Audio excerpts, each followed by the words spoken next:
नमस्कार, मैं हूं आपके साथ आस्था कौशिक। संभल मस्जिद सर्वे केस में मुस्लिम पक्ष को इलाहाबाद हाईकोर्ट से बड़ा झटका लगा है। इलाहाबाद हाईकोर्ट ने सिविल कोर्ट का फैसला बरकरार रखते हुए मस्जिद कमेटी की पुनर्विचार याचिका को खारिज कर दिया। अब मस्जिद सर्वे पर केस संभल सिविल कोर्ट में जारी रहेगा और इस मामले में 13 मई को इलाहाबाद हाईकोर्ट में बहस पूरी हो गई थी और कोर्ट ने आज इसे लेकर फैसला दिया है। इसमें साफ हो गया कि संभल जामा मस्जिद का सर्वे होगा।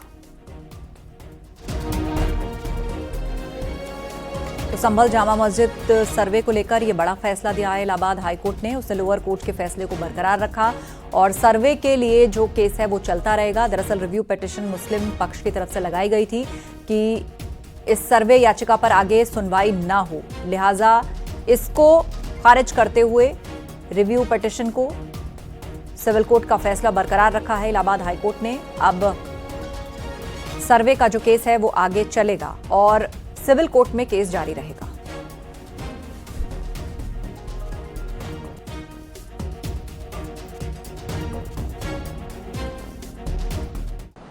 आज इलाहाबाद हाईकोर्ट ने संभल के सर्वे मामले में मुस्लिम पक्ष ने जो रिवीजन फाइल किया था उस रिवीजन को खारिज कर दिया है और ये कहा है कि वो सर्वे सही था, सर्वे आदेश पारित करने में कोई त्रुटि नहीं थी। यानी जो भी वहाँ सर्वे हुआ था अब वो रिपोर्ट पढ़ी जाएगी और रिकॉर्ड का पार्ट होगी। सर, मुस्लिम पक्ष की तरफ से तो आगे की कार्रवाई क्या देखते हैं?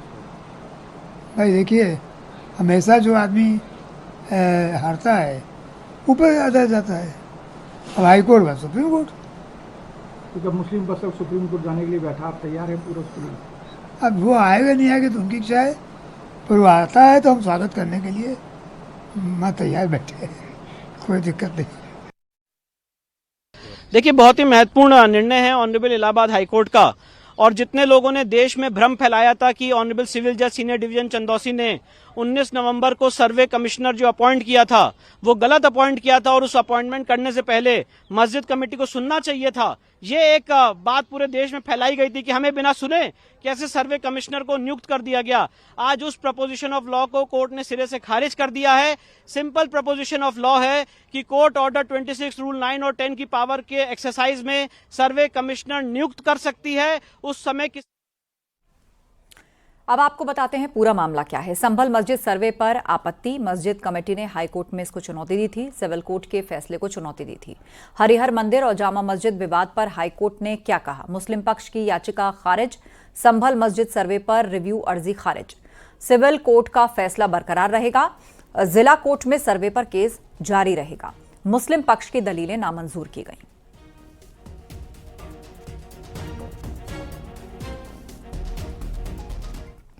सपा की अभद्र भाषा पर सीएम योगी की नसीहत, एसपी नेता सोशल मीडिया हैंडल्स की समीक्षा करें, सपा अपनी भाषा मर्यादित रखे। सीएम योगी भाषा संयमित और गरिमापूर्ण हो, उन्होंने इस बात को कहा और कहा कि सपा से आदर्श आचरण की अपेक्षा करना व्यर्थ है। अभद्र बयान सभ्य समाज सहन नहीं कर सकता।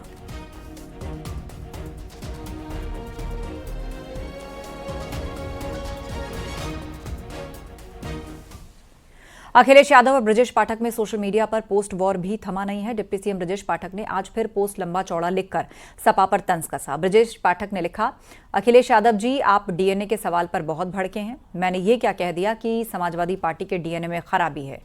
आप ऐसे उसी तरह बाहर हो गए जैसे 10 साल पहले यूपी की सत्ता से बाहर हो गए थे। तो ये तमाम तरह के आरोप जो हैं वो डिप्टी सीएम ब्रजेश पाठक ने उनके ऊपर लगाए और ये भी कहा कि डीएनए में खराबी का मतलब यह है कि आपकी पार्टी की राजनीति की बुनियाद ही जातिवाद और तुष्टीकरण पर टिकी रही है और आज भी टिकी हुई है।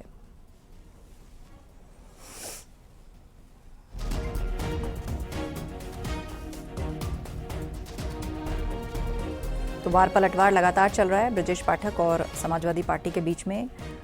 सोशल मीडिया हैंडल्स के माध्यम से दोनों ही एक दूसरे पर निशाना साध रहे हैं। ब्रजेश पाठक, उन्होंने भी एक लंबा चौड़ा पोस्ट लिखा है और सपा और उसके तौर तरीके और हैंडल को घेरते हुए कहा है कि डीएनए से मतलब यहां किसी व्यक्ति विशेष से नहीं बल्कि राजनीति करने के तरीके से है।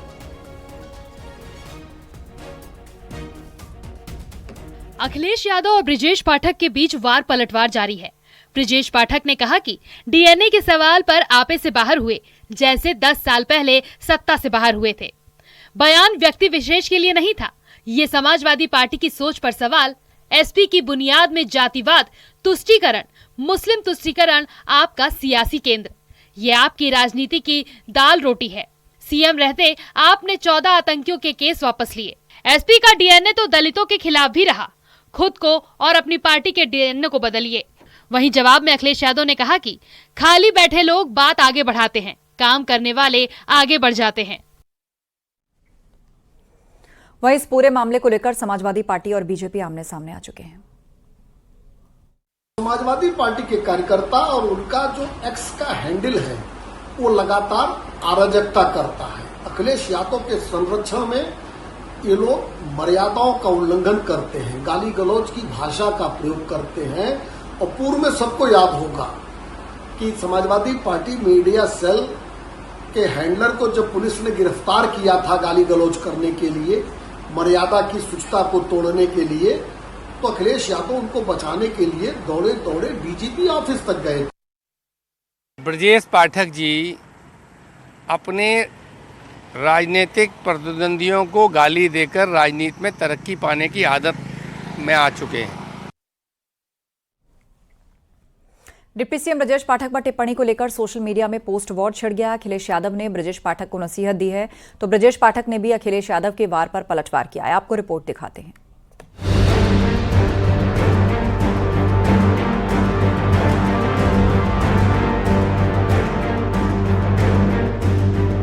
डिप्टी सीएम ब्रजेश पाठक पर रिमार्क को लेकर social media platform site x पर वॉर छिड़ गया है। अखिलेश यादव ने जहां ब्रजेश पाठक को नसीहत दी है, वहीं अपने समाजवादी कार्यकर्ताओं को समझाने की बात भी कही है। वहीं ब्रजेश पाठक ने अखिलेश के वार पर पलटवार किया है। ब्रजेश पाठक ने पोस्ट किया है कि एसपी मीडिया सेल के साथी आलोचना करने के दौरान जिन शब्दों का प्रयोग करते हैं उसे पढ़कर लगता ही नहीं कि यह पार्टी राम मनोहर लोहिया और जनेश्वर मिश्र की पार्टी रह गई है। जौहर साहब की बात तथाकथित समाजवादी भूल गए कि शिविर लगाया करो, पढ़ा लिखा करो। ब्रजेश पाठक से पहले अखिलेश यादव ने भी सोशल मीडिया पर पोस्ट किया था। अखिलेश ने लिखा कि ब्रजेश पाठक जी, डीएनए जैसी अशोभनीय टिप्पणी आपको नहीं करनी चाहिए। आप जिस स्तर के बयान देते हैं वो भले आपको अपने व्यक्तिगत स्तर पर उचित लगते हो, लेकिन आपके पद की मर्यादा और शालीनता के पैमाने पर किसी भी तरह उचित नहीं ठहराए जा सकते। यूपी सरकार में मंत्री ओम प्रकाश राजभर ने भी समाजवादी पार्टी पर पोस्टर वॉर और ट्विटर वॉर को लेकर निशाना साधा। और फिजूल की बातें लोग ट्विटर से पोस्ट करते हैं ट्विटर पर, और हम तो देखते हैं समाजवादी पार्टी का हर हफ्ते एक पोस्टर मैन है उनकी पार्टी में। वो एक पोस्टर रात को बनाते हैं, लगा देते हैं, फिर सवेरे छीछा लेदर होती है, फिर सवेरे खत्म हो जाता है। यही तो काम चल रहा है। वहीं डिप्टी सीएम ब्रजेश पाठक पर की गई अभद्र टिप्पणी पर बीजेपी कार्यकर्ताओं ने लखनऊ में प्रदर्शन किया था। सपा मीडिया सेल की तरफ से किए गए रिमार्क का विरोध किया और एसपी का पुतला दहन भी किया गया। न्यूज़ 18 के लिए ब्यूरो रिपोर्ट।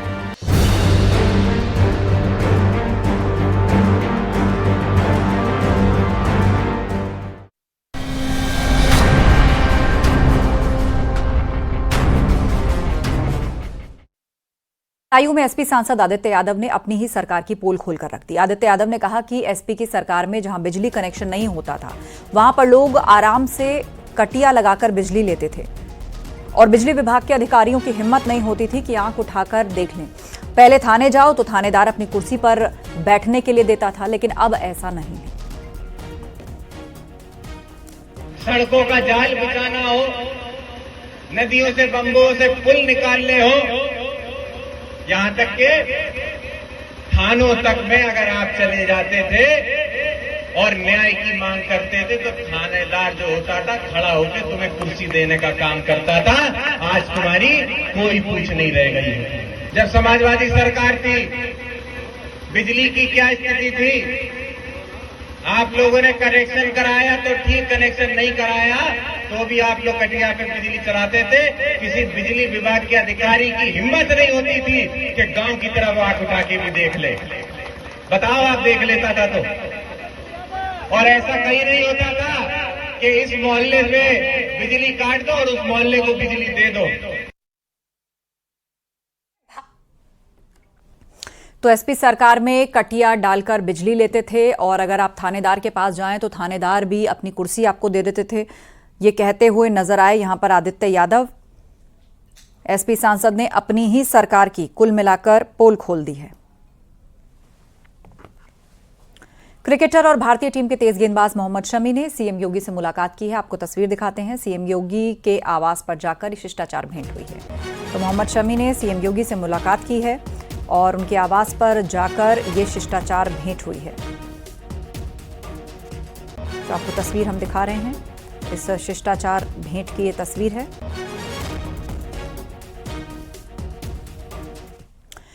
लखनऊ में सीएम योगी ने जनता दर्शन किया और इस मौके पर लोगों की समस्याओं को सुना, अधिकारियों को उनके समाधान के निर्देश दिए। आपको बता दें कि मुख्यमंत्री योगी आदित्यनाथ ने जनता दर्शन किए और इसमें 60 से ज्यादा फरियादी पहुंचे। सीएम ने एक एक करके सभी से मुलाकात की, उनका हालचाल पूछा, हर पीड़ित की शिकायत सुनी और अधिकारियों को फौरन उसके निस्तारण के निर्देश दिए। आज सबसे ज्यादा शिकायतें प्रयागराज से आई हैं और मुख्यमंत्री ने कहा कि प्रदेशवासियों की सुरक्षा और सम्मान ही सरकार का ध्येय है। सरकार हर जरूरतमंदों की जरूरत पर खड़ी है। जनता दरबार में पुलिस, राजस्व, चिकित्सा सहायता, वृद्धावस्था पेंशन, सड़क निर्माण समेत अनेक मामले आए। आपको बता दें प्रयागराज से सबसे ज्यादा फरियादी वहां पहुंचे हुए थे।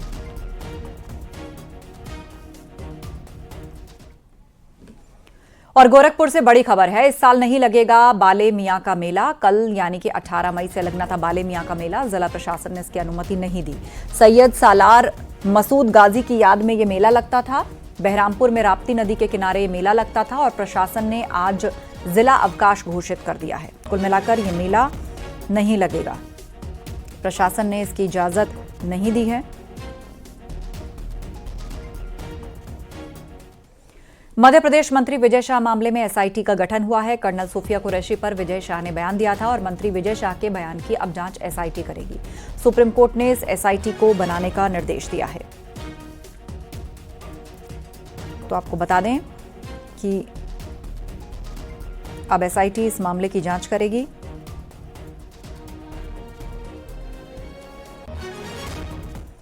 और लखनऊ से बड़ी खबर है। सस्पेंड आईएएस अभिषेक प्रकाश से जुड़ा यह मामला। अभिषेक प्रकाश की आय से अधिक संपत्ति का यह मामला है। कोर्ट में चार्जशीट दाखिल कर सकती है विजिलेंस की टीम। अब तक अभिषेक ने दर्ज नहीं करवाए हैं अपने बयान। विजिलेंस ने अपना पक्ष रखने का उनको मौका दिया था और विजिलेंस ने अभिषेक और परिवार की संपत्तियों का ब्यौरा जुटाया है। कई जिलों से डेवलपमेंट अथॉरिटी और रजिस्ट्री विभाग से विजिलेंस ने जानकारी मांगी है।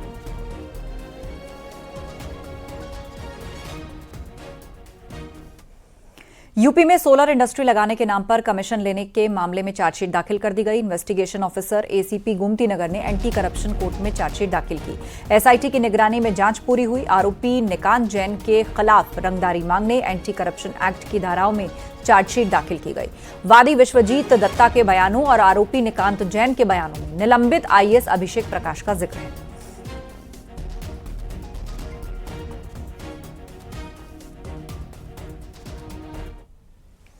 राकेश टिकैत को धमकी देने के मामले में खबर आई है। धमकी के मामले में अमित चौधरी के खिलाफ आगरा में मुकदमा दर्ज हुआ है। भारतीय किसान यूनियन अटल के राष्ट्रीय अध्यक्ष हैं अमित चौधरी। अमित चौधरी का वीडियो सोशल मीडिया पर वायरल हुआ था जिसमें राकेश टिकैत का सर कलम करने वाले को 5 लाख रुपए इनाम देने का ऐलान किया गया था। वीडियो वायरल होने के बाद अमित चौधरी के खिलाफ साइबर थाने में मुकदमा दर्ज हुआ।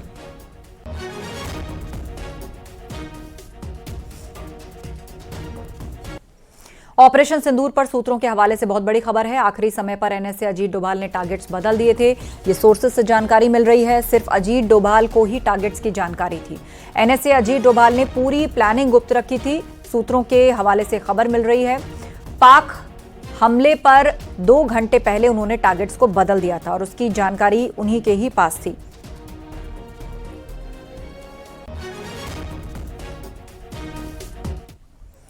ऑपरेशन सिंदूर में शामिल जवान ने दी जानकारी। ऑपरेशन सिंदूर के दौरान पाक सेना ने सरेंडर किया था। भारतीय सेना की कार्रवाई से डर गई थी पाकिस्तानी सेना। पाक सेना ने पोस्ट पर सफेद झंडा लगाया था। आर्मी जवान ने इस बात का खुलासा किया है।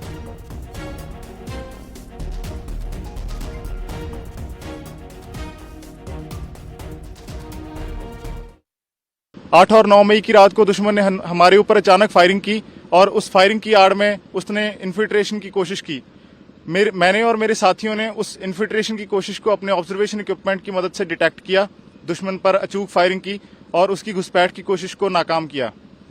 हमारी फायरिंग का नतीजा ये निकला कि सुबह तक दुश्मन अपने घुटनों पर आ गया और उसने अपनी पोस्ट पर व्हाइट फ्लैग लहरा दिया।